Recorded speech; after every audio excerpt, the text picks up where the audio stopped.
আসসালামু আলাইকুম প্রিয় 2026 সালের এসএসসি শিক্ষার্থী বন্ধুরা, তোমাদের জন্য ইংলিশ ফার্স্ট পেপার এবং সেকেন্ড পেপারের মার্কস ডিস্ট্রিবিউশন দিয়ে দিচ্ছি। তোমাদের জানতে হবে ইংলিশ ফার্স্ট পেপারে কী কী প্রশ্ন থাকবে এবং সেকেন্ড পেপারে কী কী প্রশ্ন থাকবে। তো দুই পত্রেরই পড়াগুলো একসাথে জানাই দেই। তোমাদের পার্ট এ রিডিং টেস্ট, এখানে কিন্তু 70 মার্কস থাকবে, অর্থাৎ 70 মার্ক। প্রথমেই থাকবে হচ্ছে কোশ্চেন নম্বর 1-এ মাল্টিপল চয়েস কোশ্চেন, যেটাকে তোমরা এমসিকিউ বলো। এখানে মার্কস থাকবে 7। দ্বিতীয় হচ্ছে অ্যান্সারিং কোশ্চেন্স, এখানে প্রশ্ন থাকবে 5টি, 2 মার্ক করে 10। এরপরে হচ্ছে গ্যাপ ফিলিংয়ে থাকবে হচ্ছে 5 মার্কস এবং তারপরে হচ্ছে আনসিন প্যাসেজ, ইনফরমেশন ট্রান্সফার, এখান থেকে মার্কস থাকবে 5। তারপরে রাইটিং সামারিতে মার্কস থাকবে 10 অর্থাৎ 10। আদার কোশ্চেন্স থাকবে ম্যাচিং থেকে থাকবে হচ্ছে 5 মার্কস অর্থাৎ 5 নম্বর। রিঅ্যারেঞ্জিং সেন্টেন্সেস, এখানে থাকবে 8টি লাইন উল্টাপাল্টা, 8 মার্কস। এরপর দেখো answering questions from stories in English for today, any 5 out of 8। 8টা প্রশ্নের মধ্যে 5টার উত্তর দিতে হবে।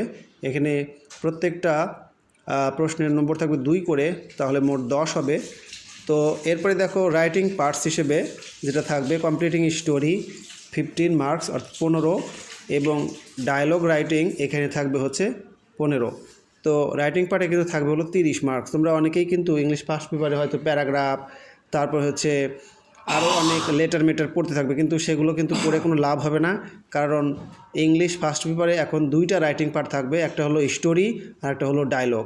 তাহলে মার্কস ডিস্ট্রিবিউশনগুলো এই যে দেখে নাও, এখানে লেখাই রয়েছে। মোট প্রশ্ন থাকবে কয়টা? মোট প্রশ্ন থাকবে হচ্ছে 11টা, ঠিক আছে? তো এই 11টা প্রশ্ন তোমাদেরকে কিন্তু অ্যান্সার করতে হবে। এখন আমি তোমাদেরকে দিয়ে দিচ্ছি হলো ইংলিশ সেকেন্ড পেপারের marks distribution.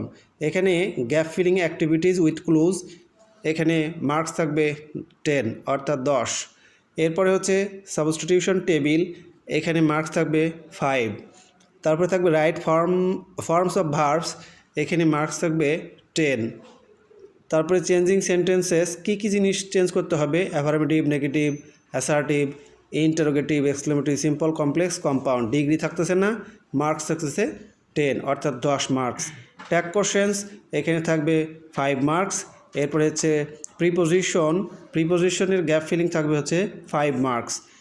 Connectors or linking ওয়ার্ডস, এখান থেকে মার্কস থাকবে 5। এরপরে তোমাদের জন্য পাংচুয়েশন অ্যান্ড ক্যাপিটালাইজেশন, এখান থেকেও থাকবে 5 মার্কস। রাইটিং পার্ট থাকবে 40 মার্কস, 40 নম্বর। 1 নম্বরে থাকবে প্যারাগ্রাফে থাকবে 10। তারপরে থাকবে writing email, letter or application, এখানে থাকবে হচ্ছে 10, এবং রাইটিং শর্ট কম্পোজিশন, এখানে থাকবে 20।